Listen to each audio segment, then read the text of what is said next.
Extra depth on a 27-year-old unsolved murder. Here at Mesilla Dam outside Las Cruces, Doña County Sheriff's deputies found the body of Robert Rocha. He was lying by that tree near his truck. He was nude and had been shot. His daughter and sister have been trying to learn who killed him ever since. Just listening to the river and how it sounds just passing by. And that's the way I feel my case is gone. Our case, my brother's case. It's just flowing away. Becky Garibay doesn't like coming to the dam. It pains her knowing her brother was killed here. But she wore a shirt made in Robert's honor to remind her of why she came.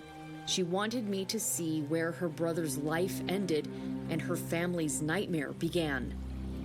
On June 28, 1994, Robert, a 43-year-old Navy vet, was found shot to death. Right there on the river, right on the edge. The 43-year-old was lying face down, nude, next to his truck.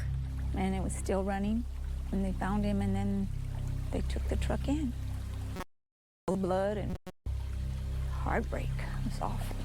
Becky's husband erected a cross made of railroad ties on the property they once shared with Robert. It's a massive, sturdy memorial to the man they lost 27 years ago, and a reminder that still no one has been arrested or charged with Robert's murder. When you have a pain in your heart, I just want to pull their hair and poke their eyes. I do. I keep telling them, if we ever go to court, I'm going to jump over that little white fence and I'm going to pull their hair, scratch them, whatever I can do, because they hurt my family. They hurt my mom and dad. Robert's firstborn daughter, Stephanie Horton, was 18 when her dad was killed. How are you feeling now about resolution in this case? I still have hope.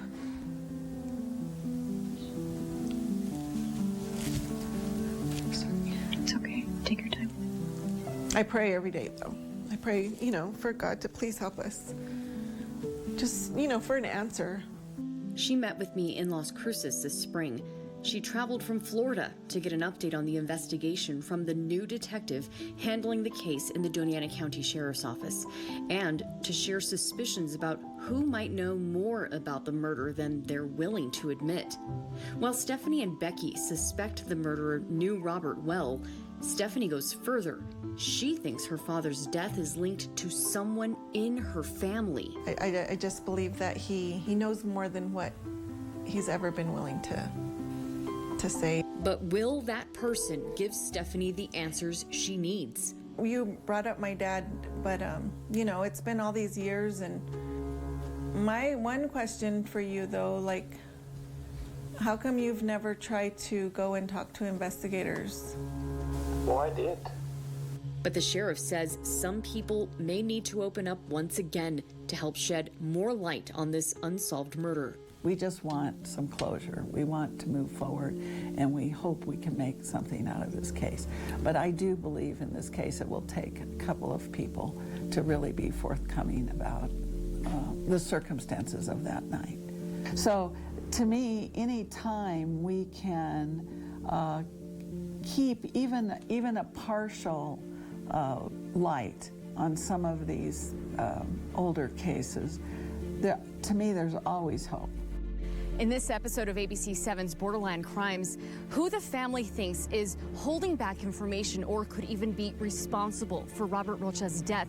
And after all these years, what is keeping this case from being solved? Borderland Crimes, the unsolved murder of Robert Rocha, sponsored by University Medical Center of El Paso. Download the podcast wherever you get your podcasts or on kvia.com. Stephanie Valle, ABC 7.